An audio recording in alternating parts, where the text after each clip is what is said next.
شروع اللہ کے نام سے جو بڑا مہربان نہایت رحم کرنے والا ہے۔ حضرت سیدنا شیخ عبد القادر جیلانی رحمۃ اللہ علیہ جب حصول علم کے لیے اپنے گاؤں جیلان سے بغداد کے لیے روانہ ہوئے تو آپ کی والدہ ماجدہ نے زاد راہ کے طور پر 40 دینار آپ کی گدڑی میں سی دیے اور چلتے وقت اپنے لخت جگر کو نصیحت کی کہ بیٹا خواہ کیسی ہی مصیبت اور برے حالات تمہیں پیش آئیں، سچ کا دامن ہاتھ سے نہ چھوڑنا اور کبھی جھوٹ کے نزدیک بھی نہ پٹکنا، کیونکہ راز گوئی 1000 عبادتوں کی ایک عبادت ہے۔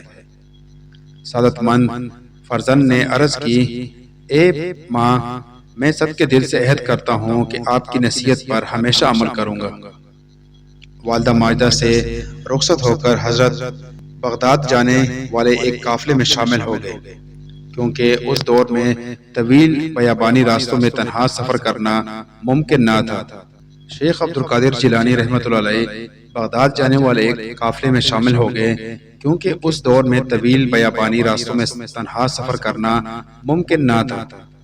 سفر میں ہمدان سے کچھ آگے قزاقوں کے ایک جتھے نے قافلے پر چھاپا مارا، اہل قافلہ کا سب مال و اسباب لوٹ کر تقسیم کے لیے ایک جگہ جمع کر دیا۔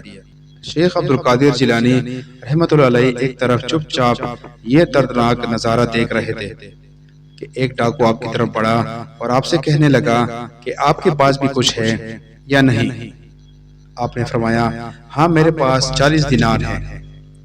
ڈاکو کو آپ کی بات پر یقین نہ آیا اور آپ کی ہنسی مذاق اڑاتا ہوا آگے بڑھا۔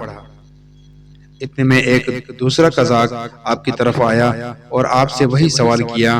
آپ نے اس سے بھی یہی جواب دیا کہ میرے پاس 40 دینار ہیں۔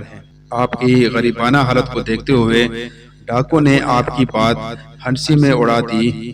ہوتے ہوتے یہ بات ڈاکو میں پھیل گئی اور ان کے سردار احمد بدوی کے کانوں میں بھی یہ آواز پڑی۔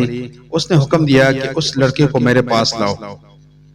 اس لڑکے کو سردار کے سامنے لے گئے۔ سردار نے آپ سے مخاطب ہو کر کہا، لڑکے سچ سچ بتاؤ تمہارے پاس کیا ہے؟ حضرت عبد القادر جیلانی نے بلا خوف و ہراس جواب دیا، میں پہلے بھی تیرے 2 ساتھیوں کو بتا چکا ہوں کہ میرے پاس 40 دینار ہیں۔ سردار نے پوچھا، کہاں ہے؟ حضرت نے فرمایا، میری بغل کے نیچے گدڑی میں سلے ہوئے ہیں۔ سردار نے ایک ڈاکو کو حکم دیا کہ اس لڑکی کی تلاشی لو۔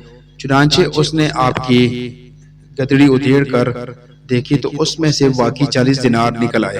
احمد بدوی بھی حیران ہوئے اور حضرت سے پوچھا، لڑکے تمہیں معلوم ہے کہ ہم قزاق ہیں اور مسافروں کو لوٹ لیتے ہیں، پھر بھی تم نے ان دیناروں کا بید ہم پر ظاہر کر دیا، حالانکہ یہ رقم اس قدر محفوظ تھی کہ کسی کو اس کا وہم و گمان بھی نہیں گزر سکتا۔ آخر کس چیز نے تمہیں سچ بولنے پر مجبور کیا؟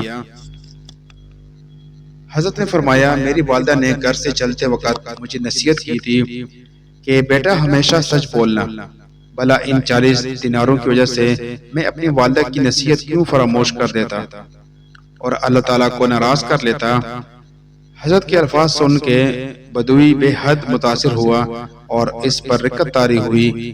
ندامت کے آنسو نے اس کے دل کی حرارت کو تیز کیا اور اس نے آہ بھر کر کہا، اے بچے، تم پر خدا کی 1000 رحمت ہو کہ تم نے اپنی ماں کا عہد کا خیال رکھا، اور مجھے اپنی فکر ہے کہ میں نے اپنی ساری زندگی اپنے خالق کا عہد توڑتے گزار دی۔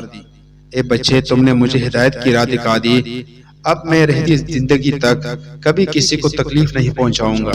یہ کہہ کر وہ حضرت کے قدموں پر گر پڑا۔ ان کے ساتھیوں نے یہ منظر دیکھا تو سب بیک زبان پکار اٹھے، اے سردار، ہم بھی اس برے پیشے سے توبہ کرتے ہیں۔ تو راہزنی میں بھی ہمارا قائد تھا اور توبہ میں بھی ہمارا قائد ہے۔ چنانچہ انہوں نے لوٹا ہوا مال قافلے کو واپس کر دیا۔ اس واقعے کے بعد احمد بدوی اور اس کے ساتھی سچے مسلمان بن گئے اور خدمت خلق، حق و شناسی کی بدولت خاصان خدا میں شمار ہوئے۔ سچ کہا ہے کہ ماں کی گود بچی کے لیے پہلا مدرسہ ہوتی ہے۔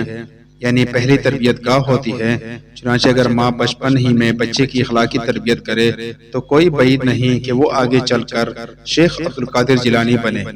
لہٰذا اس واقعے سے ہم کو خصوصاً ہماری ماؤں بہنوں کو خاص طور پر سبق حاصل کرنا چاہیے۔